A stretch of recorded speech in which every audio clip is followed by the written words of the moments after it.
Boa noite a todos. É com muita alegria que nós iniciamos essa Semana Espírita, na certeza de que um grande movimento no plano físico e no plano espiritual se estabelece. Tivemos notícias de caravanas que se formam no mundo espiritual para estarem presentes a esse ambiente. Quando o Lupercio falou dos nossos fundadores, há 52 anos atrás foi fundada, foi colocada, fincada a bandeira do Espiritismo em nossa terra, e foi um trabalho de coragem, um trabalho visionário daqueles irmãos nossos. Eu tive o privilégio de conhecer vários deles, de conviver com eles por muitos anos no trabalho, e eu tenho certeza que eles também se encontram aqui com a mesma alegria que nós nos encontramos, porque temos a certeza de que essa semente do Evangelho foi plantada em nosso solo, não por nós e nem agora. Gabriel foi feliz na escolha da mensagem que está no livro Brasil, Coração do Mundo, Pátria do Evangelho. E nós, de certa forma, nos sentimos constrangidos a tomar posições diante de tudo aquilo que a vida nos tem oferecido, diante de tudo aquilo que temos recebido. Além da dádiva da reencarnação na terra do cruzeiro, ainda somos brindados com o esclarecimento da doutrina espírita, que mais não faz do que dar continuidade à obra reveladora de Deus, nosso Pai. Então, é motivo de alegria, de privilégio, de comprometimento estarmos na obra do Cristo, no Brasil, no momento de dificuldades para a humanidade. O Espiritismo diz que a Terra passa por um momento de transição na escalada dos mundos, então é motivo de muito privilégio. Hoje, nós iniciando essa semana, tivemos a honra de poder iniciá-la.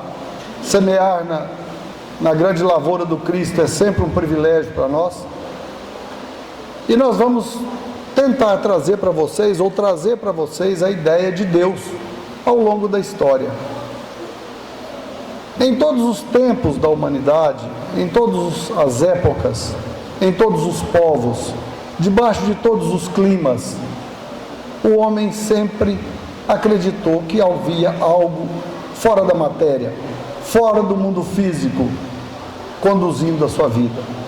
Por mais elementares fossem as suas noções da vida, o homem sempre trouxe dentro de si a ideia de um ser superior, a ideia de que algo maior do que aquilo que era visível, que era observável pelos sentidos, que havia alguma coisa maior. E Deus, embora muito explícito, se bem observado, ocultou-se na natureza, no próprio universo, e para percebê-lo foi necessário observações sutis. Embora o Pai deixe assinada a sua obra em todos os seus feitos, mas numa análise rápida e muitas vezes pretensiosa, passamos por cima de tudo sem perceber-lhe a presença. No entanto, Ele está presente sempre. As leis da natureza revelam, pela sua harmonia, pela sua precisão, revelam um ser superior em sua regência. A natureza nos dá exemplos de sabedoria, de ordem, de harmonia, que o caos, o acaso, não poderiam formar. No campo da reprodução, só para a gente entender como é que Deus foi complexo na sua formação, no campo da reprodução nossa, de seres superiores, mamíferos e outros mais, muitos outros, cada um de nós entra apenas com a metade de uma célula, e a metade forma uma, e essa uma se multiplica a fim de que se formem os vários corpos. Onde é possível imaginar que alguém pudesse contribuir com apenas a metade para se formar uno, para se formar um. Então Deus, através das leis da natureza, tem se revelado. O universo mostra-nos uma perfeição absoluta nos ciclos que coordenam os astros pelo tempo afora. Na perfeição absoluta que há pouco tempo nós tivemos o privilégio de assistir uma palestra de um amigo que estudou aqui em Bambuí e participou de um projeto que mandou uma nave exploratória, um Jeep, uma sonda exploratória para Marte. Essa nave que partiu da Terra viajou exatamente 8 meses a uma velocidade de 28 mil quilômetros por hora e chegou lá no momento exato em que estava sendo, que foi programado, que foi projetado com antecedência. É claro que toda a artimanha do processo, toda a sabedoria foi feita a partir de estudos, pesquisas, análises. Cada criatura tinha uma função dentro do gigantesco projeto. Mas isso só foi possível porque alguém criou leis dentro do universo que seriam absolutamente matemáticas. E os cálculos poderiam ser feitos porque eles seriam representados na sua pujança real. Alguém criou essas leis. Então Deus está no universo, está presente nos astros, nos seus ciclos, na sua matemática. Mas Deus também está presente no corpo humano. Se nós analisarmos o nosso coração, ele começou a bater algumas semanas depois dessa mágica união das meias células. Ele bate ininterruptamente por 50 anos, 70 anos, 100 anos, alguns mais. Que mágica, que mecanismo é esse? Que bomba fantástica é essa? Que nenhum ser humano jamais conseguiu criar, sem necessidade de muitos ajustes. O nosso precisa também, mas é porque nós o submetemos a estresse, a alimentações desregradas, mas ele está lá cumprindo a sua função. Às vezes eu fico deitado ouvindo o coração bater e fico pensando, que bomba fantástica. Mas nós temos o rim também, que exerce um papel majestoso na nossa organização. Basta dizer quando ele para de funcionar. A parafernália que existe para fazer uma hemodiálise, para substituir um órgão de apenas umas poucas gramas. Então o corpo humano, a visão, o que traduz as cores da natureza, joga na retina, a retina joga para o cérebro, que decodifica e manda tudo isso para nós. Isso não foi obra do acaso. O caos não cria, o acaso não cria. Alguns elementos, como diz Haroldo, de um currículo extremamente competente, porque Jesus é competente no seu trabalho, embora aqui eu não estou falando de Jesus, eu estou falando de Deus, na qualidade de Pai, de grande Criador do universo. E nós vamos encontrar Deus também na vida microscópica. Quando se criou o microscópio, descobriu que havia um mundo gigantesco que nós não víamos. Quando também se construiu o telescópio, nós passamos a ir mais longe. Então o mundo microscópico tem suas faculdades, suas leis, suas regras, e convive conosco. Também jornadeiam para o Pai, embora sem que nós possamos de pronto entender como se dá o processo exatamente. Vamos encontrar Deus também na profundidade dos oceanos, a 8.000 metros de profundidade, numa total escuridão, mas os seres que vivem ali, alguns deles, geram a sua própria eletricidade, criam a luz no seu entorno e sobrevivem a 8.000 metros de profundidade. Então, seria muito infantil para o homem do século 21, o homem que matematicamente consegue viajar a outros planetas, imaginar que isso pudesse ter surgido por obra do acaso. Poderosa unidade rege o universo. Nos dizem os Espíritos que desde o átomo até o anjo, tudo está cantando a glória de Deus, porque o mesmo anjo começou pelo átomo, segundo nos informam os Espíritos. A ciência, à medida que avança, vem descobrindo o Deus imanente, presente na natureza, presente nas coisas, presente em todos nós. Houve um tempo em que a ciência foi materialista. Ela teve que ser materialista, porque o Deus que se apresentava aos homens de ciências não condizia com aquilo que era descoberto nos labores noturnos, diuturnos, dos laboratórios. E a ciência descobria leis absolutamente perfeitas, concêntricas, exatas, que o Deus daquele tempo não podia receber, ou não podia conceber, ou não podia aceitar. Então aquela ciência derivou-se pelo caminho do materialismo. Mas fomos nós, os homens da religião, se é que nós estávamos lá já naquele tempo, nós é que os obrigamos a tomar essa decisão. Mas hoje, ao contrário, a ciência vem a cada dia voltando-se para a ideia dessa energia cósmica imanente, presente em todos os seres.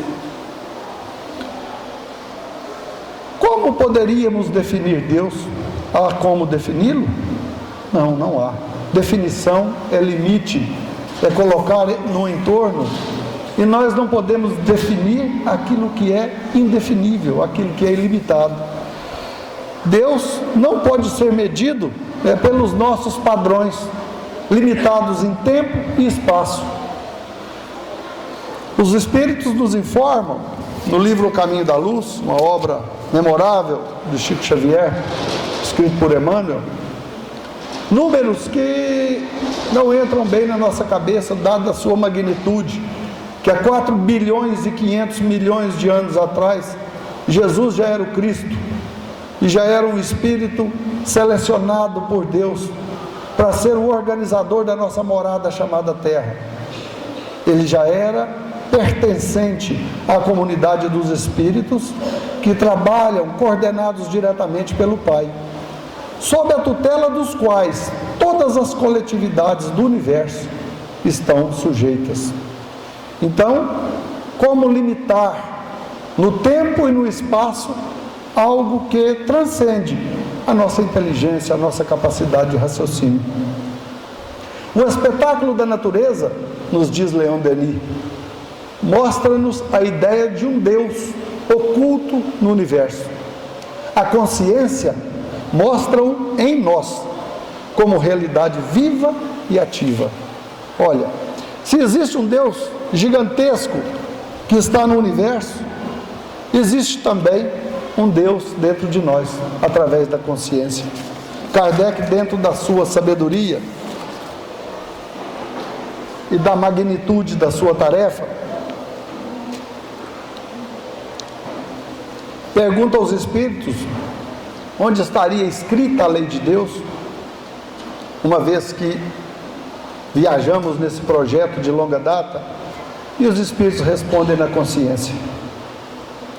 Mas tem gente que não tem consciência, ou tem gente que não ouve a sua consciência, e Vinícius define ou conceitua consciência de uma forma belíssima, que é uma voz débil, uma voz fraca, frágil, mas insopitável na nossa intimidade, que aplaude o bem e condena o mal.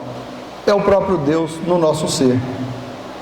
É a voz débil, fraca, frágil aparentemente, mas que se faz ouvir.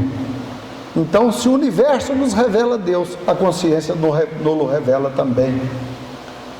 E à medida em que nós crescemos em comprometimento, a nossa consciência vai se tornando mais e mais cobradora, porque não há necessidade de um cobrador externo, porque a voz estará cada dia mais audível, cada dia ela se fará mais ouvida na intimidade do nosso ser.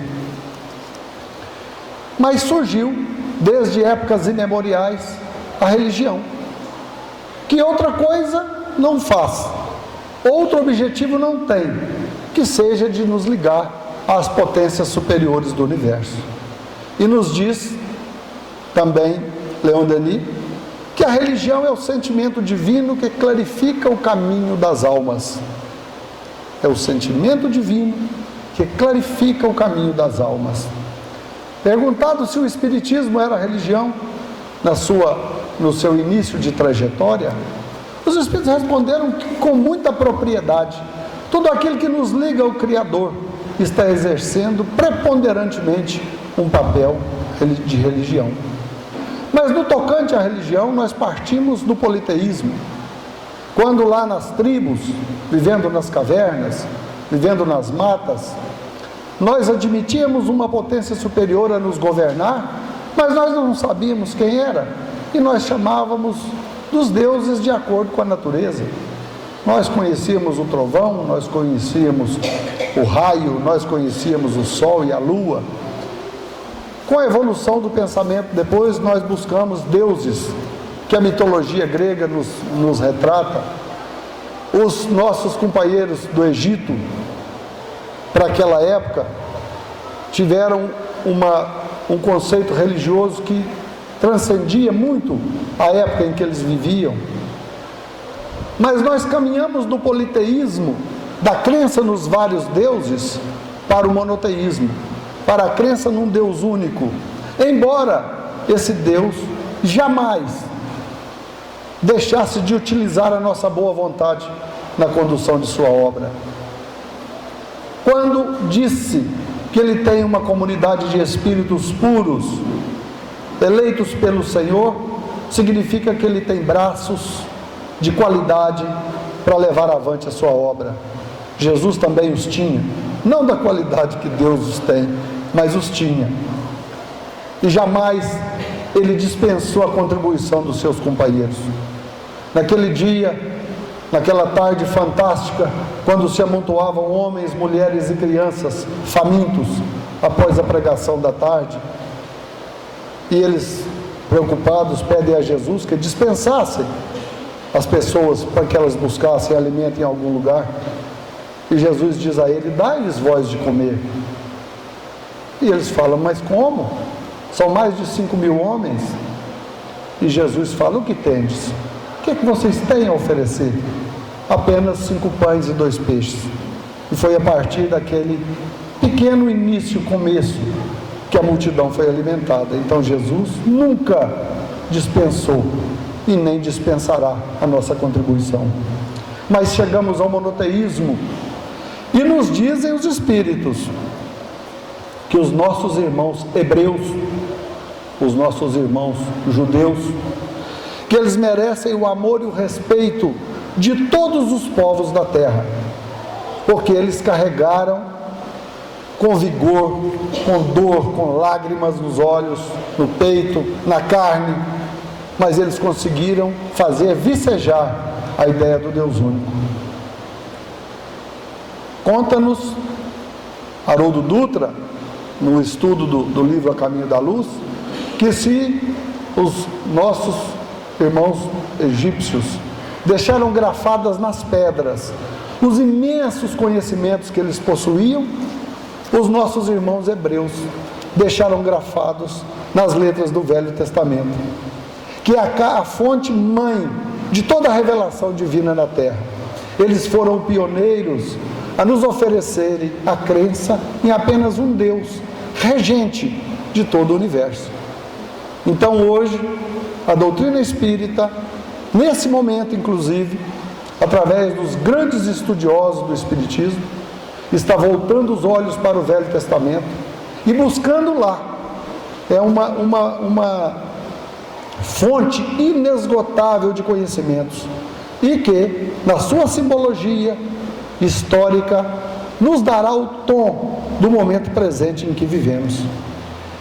Então ele diz que o Velho Testamento representa a base do direito e da justiça em todo o orbe da terra, porque aquelas leis grafadas por Deus, por Jesus, que é o seu emissário direto, nas tábuas do Monte Sinai, nas pedras do Monte Sinai, elas representam a pureza da revelação divina. Que tudo isso, Moisés, Abraão, os profetas, tudo isso visava o grande momento da humanidade, que seria receber a presença viva de Jesus. Um Espírito que participou da fundação da terra, que teve sobre seus ombros a responsabilidade de construir a nossa casa. Um Espírito que há 4,5 bilhões de anos já era o Cristo. Num dado momento, por absoluto amor à humanidade, ele se afasta da governadoria do orbe, deixa entregue o trabalho a alguns ministros mais de confiança e renasce entre nós. Então todo aquele trabalho foi um trabalho preparatório para a chegada de Jesus. Quando Jesus aqui à porta, ele encontra uma religião que trazia sim muitas qualidades, que havia cultivado a crença no Deus único, que havia sofrido sem pátria, na condição de escravos. A história do povo hebreu tem 4 histórias de escravidão. Mantiveram a crença no Deus único, mas acabaram transformando a ideia que se fazia de Deus. O homem conseguiu, ou não conseguiu ver Deus na sua complexitude, e acabou transformando esse Deus num Deus humano, num Deus antropomórfico. Então, ao tempo de Jesus, nós vamos encontrar uma crença baseada num Deus nervoso, num Deus temível, num Deus irado, num Deus vingativo, pois todas essas eram particularidades do ser humano. E nós acabamos inapropriadamente dando a Deus todas essas características que eram nitidamente humanas, mas nós as transferimos para Deus. Então Deus tornou-se um Deus humano. E Jesus encontra muitas dificuldades quando aqui esteve, mas representando a lei que rege todo o cosmos, todo o universo, porque Jesus não veio trazer para nós a sua opinião pessoal, mas veio trazer aquilo que tinha ouvido do Pai, aquilo que tinha consonância absoluta com o Pai. Nos oferece a ideia de um Deus Pai. Naquele momento da humanidade, talvez a figura mais terna que se conhecia era a figura do Pai. O Pai como Criador, como ordenador, como orientador, como elemento de segurança e de arrimo para toda a família. E Deus, então, com total e absoluta unidade com o Pai, a ponto de dizer: eu e meu Pai somos um. Jesus nos oferece a ideia de um Deus Pai.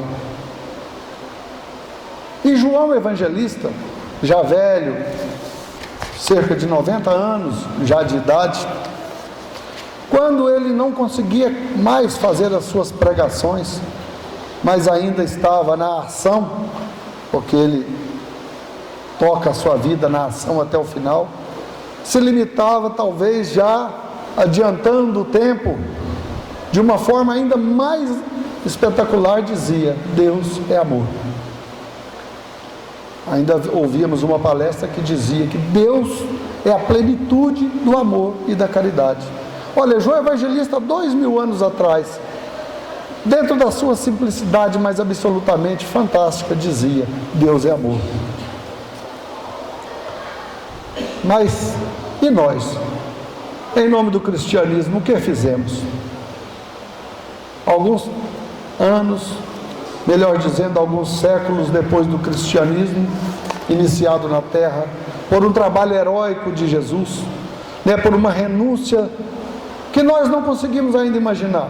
Nós precisamos muita maturidade ainda para entender do que Jesus abriu mão para estar conosco. Nós, a partir do ano 312, quando o cristianismo foi oficializado como religião oficial do Império Romano, nós começamos novamente a tornar um Deus bastante humano. E esse Deus passou a fazer exigências. E esse Deus passou a perseguir o em nome dele. E criaturas foram lançadas novamente às fogueiras. Quem não pensasse de acordo com aquela ideia seria queimado. Foram criadas diversas ações materiais que nos levassem ao reino dos céus. E nós trafegamos por longo tempo, novamente trazendo o Deus humano para a terra outra vez, fazendo com que Deus fosse pior do que muitos de nós. E novamente nós erramos, embora com todo o cabedal de conhecimentos que Jesus nos oferecia, embora com toda a transparência da sua doutrina, que nunca foi mística, sempre foi racional, sempre nos mostrou por que buscá-lo da forma simples, na condição de caminho, verdade e vida que nos conduz ao mundo espiritual. Mesmo assim, nós falimos novamente. E nós, que muito provavelmente havíamos construído o Deus antropomórfico lá da era de Moisés, agora reencarnados sob a bandeira do cristianismo, repetíamos os mesmos equívocos. Embora Jesus tenha nos afirmado no Evangelho de João, no capítulo 14, versículo 26, ele diz: o Consolador, que o Pai enviará em meu nome, esse vos lembrará de tudo quanto vos tenho dito, e vos ensinará muitas outras coisas. E no capítulo 16 ele diz: pois ainda tenho muito a vos dizer, mas vós não podeis suportar agora. Mas o Consolador, que o Pai enviará em meu nome, esse ficará convosco para sempre. Não falará de si, mas de tudo aquilo que tiver ouvido do Pai. E mesmo Jesus nos oferecendo essa lembrança de que os seus ensinos teriam que ser relembrados porque esquecidos, nós erramos novamente. Nós tornamos, em nome de Deus, a fazer coisas abomináveis, como Saulo de Tarso já havia feito, em nome de Deus também. Segundo a forma que ele enxergava, ele também já havia matado, ele já havia torturado, ele já havia prendido, e nós reeditamos esses erros na noite de 1000 anos, chamada Idade Média, quando a Terra parecia ter sido abandonada da razão e do bom senso. Surge, então, a Reforma Protestante. E onde surge a Reforma? De onde ela surge? Ela surge exatamente dos continuadores da tarefa do Cristo.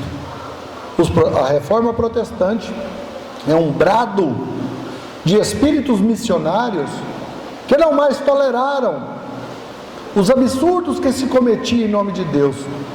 E o pior deles, a gota d'água, foram as chamadas indulgências. Quando, no dizer de Martim Lutero, como pode uma criatura facínora, como pode um indivíduo que mata, que trucida, que furta, como pode essa criatura, com alguns recursos amoedados, liquidar todo esse passado e conquistar a sua entrada no céu, simplesmente porque tem alguns bens materiais?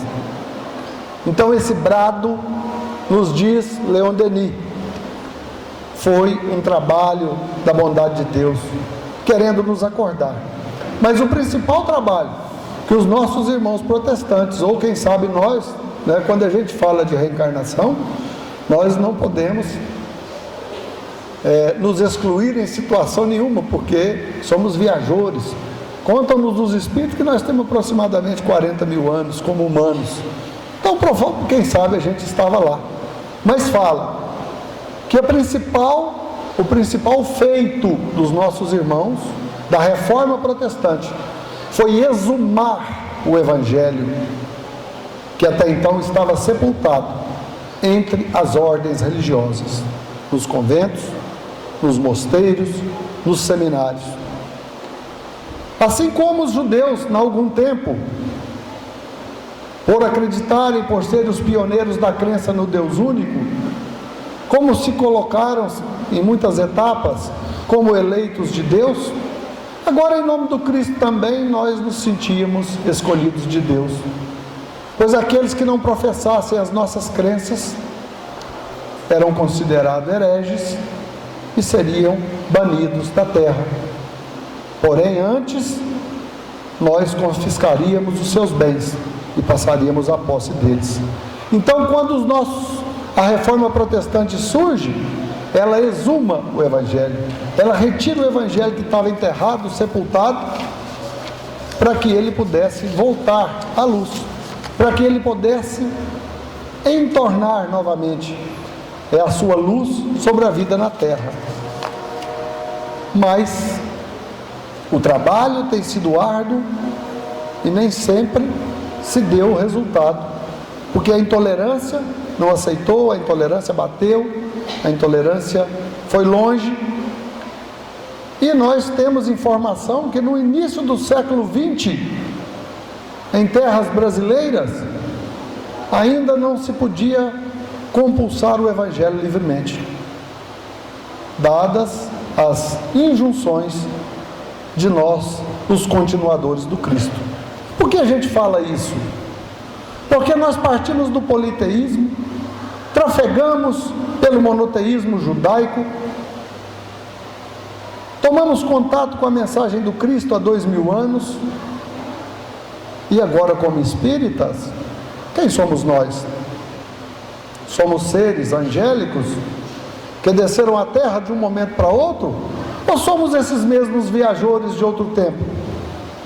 É preciso cuidar com essa criança que nasce, com essa revelação fantástica, que se agiganta a cada dia.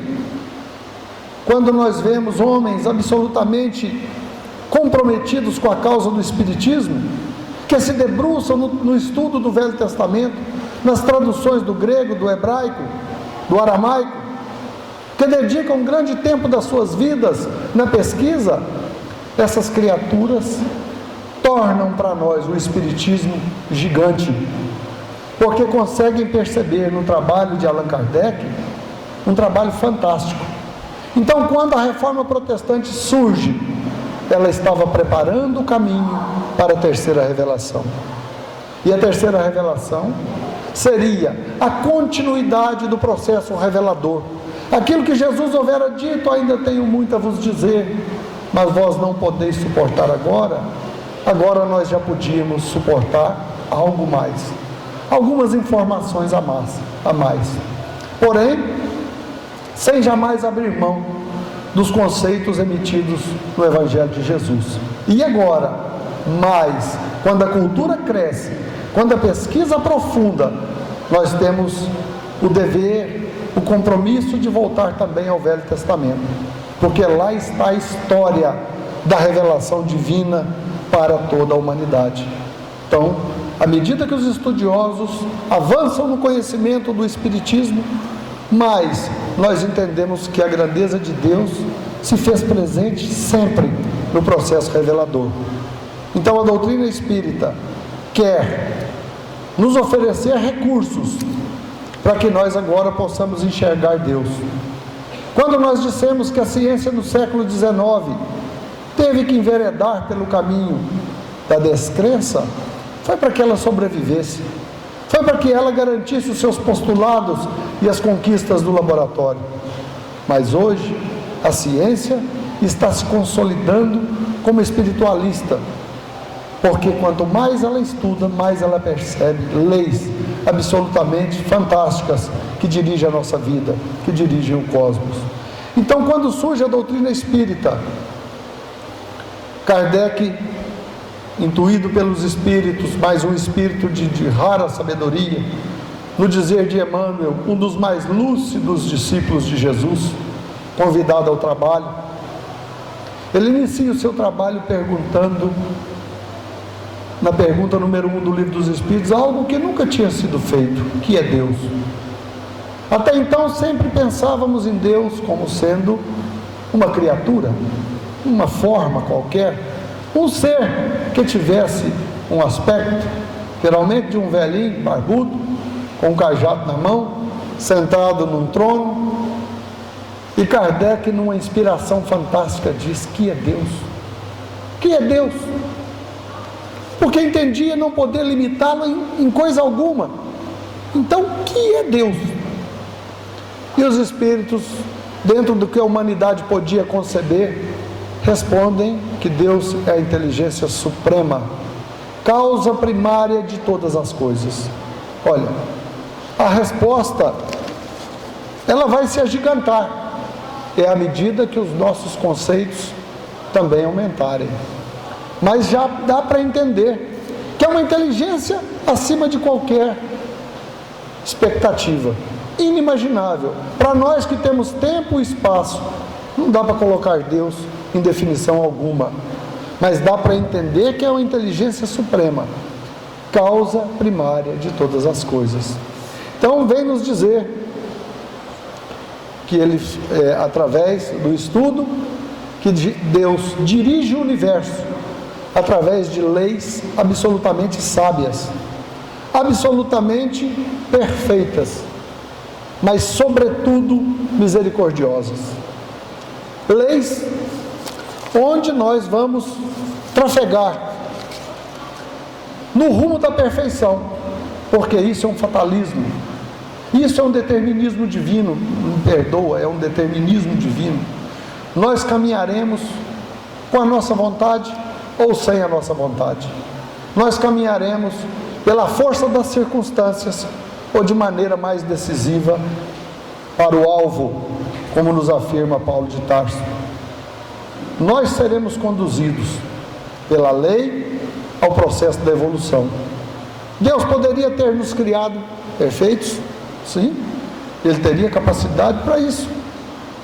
Mas Ele quis que nós também comêssemos o pão com o suor do rosto, que nós tivéssemos o mérito da conquista, assim como a mãe que faz o dever de casa com o filho, que sabe todas as respostas dos problemas ali, mas ela deixa que ele sue a camisa, que ele queime o seu fosfato mental, para que o mérito seja dele. E Deus quis que nós tivéssemos o mérito da conquista. Jamais, em tempo algum, o homem foi castigado, absolutamente. O Espiritismo nos diz que a lei de destruição é uma lei absolutamente normal, faz parte do orbe. Se na Terra só nascesse, não morresse, não tinha como, não caberia, não tem como, somos membros uns dos outros. Quando nós vemos aí a ironia do destino esses dias na novela, que o ator Domingos Montanha acabou sendo colhido pelo São Francisco, que ele tinha gravado uma cena lá e tinha sobrevivido.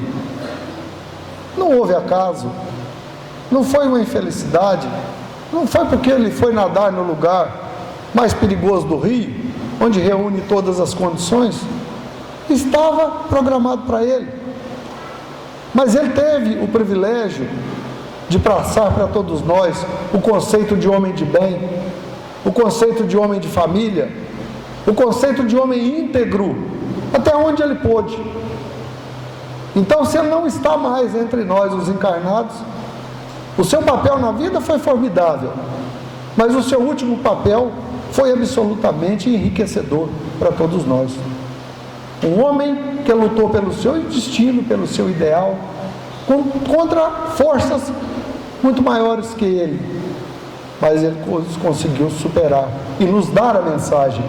Então a lei de destruição é lei normal. Tsunamis, vulcões, placas tectônicas que se ajustam, fazendo terremotos, fazem parte da lei, fazem parte do processo. Não tem nada de errado nisso. Somos viajores da eternidade. Somos presos, sim, à terra. Somos presos ao nosso corpo físico. Não queremos largar dele por nada. Às vezes, nem depois de morto. Permanecemos longa data ainda jungidos a eles. Mas isso não tem nada de anormal nisso. Faz parte da trajetória da humanidade. Então, as leis criadas por Deus são absolutamente concêntricas, misericordiosas. É preciso que haja lei de conservação também. É preciso que a gente faça todos os esforços para permanecer aqui. Não podemos nos evadir da escola. O nosso companheiro Ricardo vai nos trazer isso na quarta-feira. Se a terra representa uma escola, vamos cumprir todo o seu currículo. Porque amanhã o nosso irmão Tiago Ramos, de Divinópolis, vai nos trazer alguns conceitos da bênção que representa o renascimento na terra. E que renascer não é simplesmente um ato fortuito de um óvulo e um espermatozoide que se encontram num dado momento, às vezes de irresponsabilidade, de descompromisso total, mas que uma alma, um ser espiritual imortal, está ali jungido para experiências necessárias a ele. Então a vida na terra nos oferece a doutrina espírita os recursos para entendermos Deus como uma energia presente em tudo, presente do macro ao microcosmo. Chico Xavier, dando uma entrevista que está narrada na Revista Espírita, aliás, na revista da LBV, essa entrevista foi em 5 de janeiro de 1954, Chico, repetindo um trecho contido no prefácio do livro Obreiros da Vida Eterna, diz: muito em breve, o homem estará ligado à glória da religião cósmica, religião do amor e da sabedoria, que é o cristianismo renascente. No espiritismo de hoje, edificará para a humanidade, ajustando-a ao conceito de bênçãos que o grande porvir nos reserva. Então vejamos bem, gente, estar a cavalo no espiritismo nesse momento representa um privilégio, mas também uma enorme responsabilidade. O cristianismo renascente no espiritismo de hoje edificará para a humanidade a era da religião cósmica, ajustando-a ao conceito de bênçãos que o grande porvir nos revela. Será que nós estamos preparados para o contexto dessa missão? Será que, como judeus, que criamos um Deus para nós, será que, como cristãos, em outras facetas, também construímos deuses segundo a nossa visão? É importante que no espiritismo a gente tome cuidado, a gente tome tento, porque em realidade somos os mesmos, apenas agora aquinhoados com uma cota maior de informação, mas que de modo algum significa transformação. Transformação é um processo que gasta inspiração, mas gasta também transpiração, que gasta perseverança. É um processo daquele que ousou desafrontar, que ousou desafiar a intensidade do homem velho em si. Criatura que vive completamente alicerçada nos seus moldes, nas suas estratégias, na sua inteligência, contra um homem novo, que traz informações, que quer mudanças, mas é muito pequeno ainda para enfrentar o homem velho que somos nós, que viajamos de longa data, que temos estratégias, é que somos humanos mais do que deveríamos. Essa luta é de tal forma árdua que o grande Paulo de Tarso, dentro da sua honestidade de homem, revela-nos das lutas que haviam na intimidade do seu ser, quando o homem novo queria se instalar e quando o homem velho ainda não queria perder terreno, quando ele queria fazer o bem, mas sentia nos seus membros uma força contrária que atuava nele. Então a carteira de identidade de espíritas de maneira nenhuma nos facilitará a vida futura, se nós não tivermos suado a camisa com ela, se nós, no conceito de Jesus, não tivermos sido perseverantes até o fim. Mas não é o fim da existência, não. Poderíamos até pensar, né, que eu consegui tocar minha existência até o último dia, fui salvo. Da forma que eu comecei, da forma que eu terminei, o meu saldo é positivo, fui salvo. Mas a perseverança que Jesus fala não é o fim como tempo, mas fim como alvo, como objetivo. Então que nós possamos perceber Deus, o Deus Senhor, como diz Haroldo, né? O Deus Senhor, não dos exércitos, mas o Senhor das estrelas. Conta-nos que a história bíblica, que num dado momento Deus aparece a Abraão e diz a ele: olhai as estrelas do céu, contai-as. Assim será a sua geração. Curioso, né? Um homem tão limitado nos seus conceitos, como poderia imaginar que a sua geração se contaria entre o número das estrelas?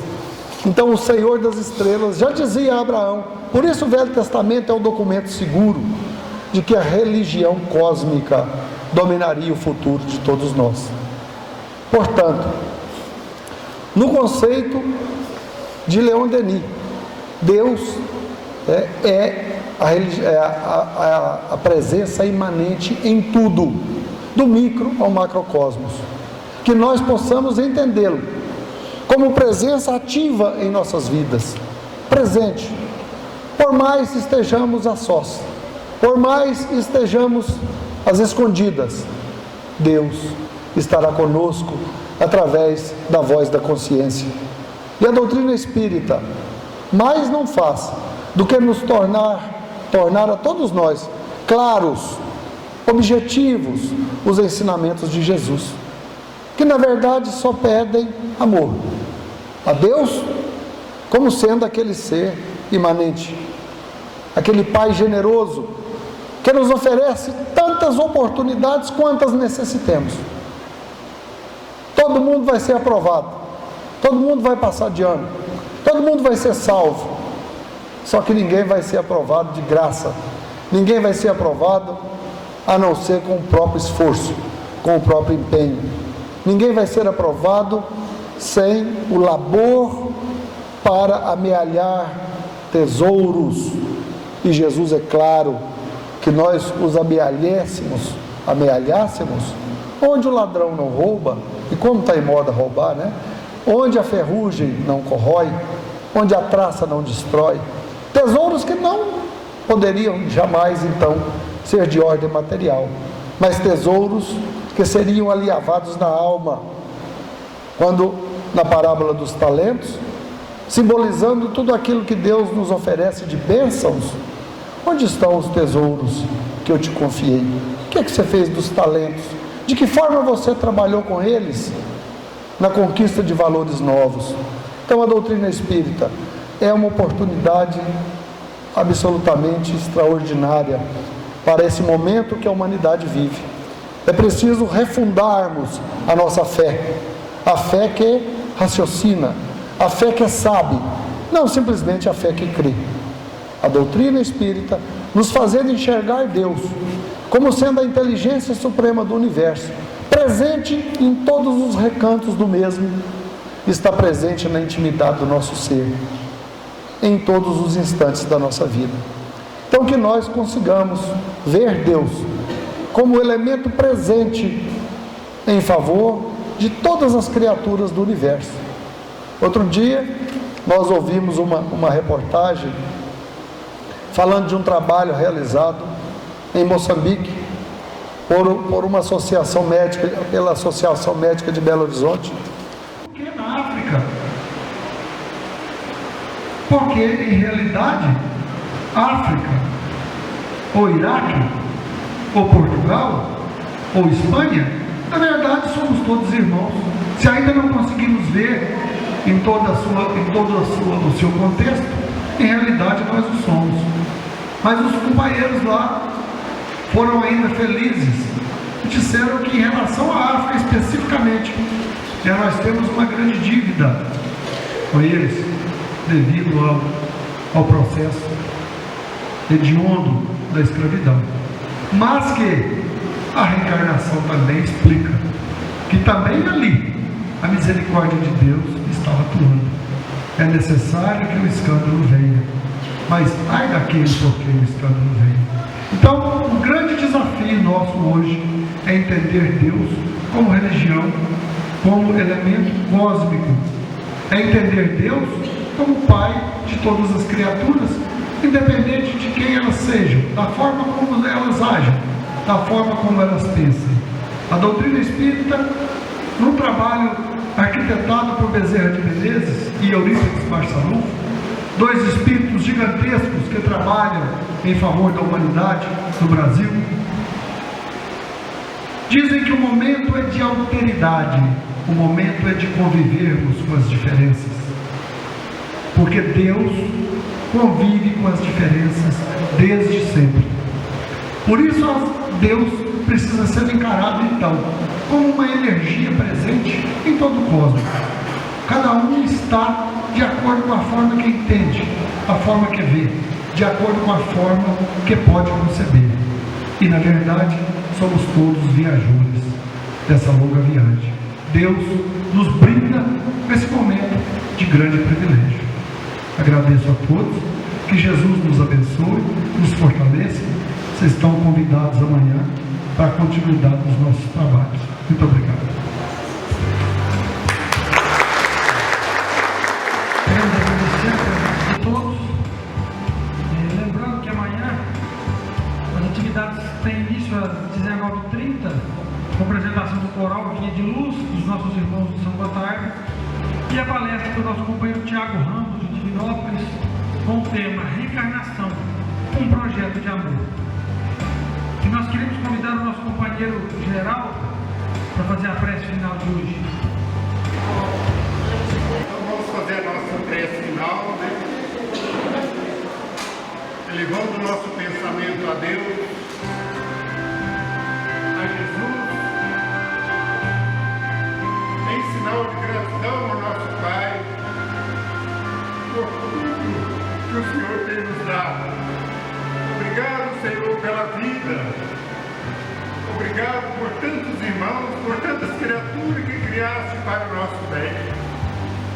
Obrigado, Pai, pelos irmãos desencarnados que nos amam, que está sempre ao nosso lado.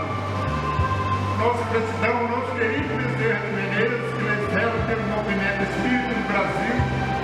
Queremos na sua assistência, na sua presença aqui conosco. Queremos também, Senhor Jesus, tem muitos nossos irmãos que partiram, que zelam por nós.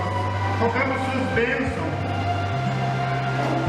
para os hospitais, para as nossas famílias, para os jovens, pelas crianças, pelas pessoas que cuidam das escolas, e também para aqueles que doam amor e benefício dos desencarnados. Também damos suas bênçãos, Senhor Jesus, para o nosso Brasil, para os nossos governantes, por todo aquele que cuida da saúde, do infeliz, do necessitado que vive nas ruas, também aqueles que estão nas cadeias. Muito obrigado, Senhor, por tudo, e peço suas bênçãos por todos os aqui presentes e também pelos que estão ausentes, e que assim seja, né?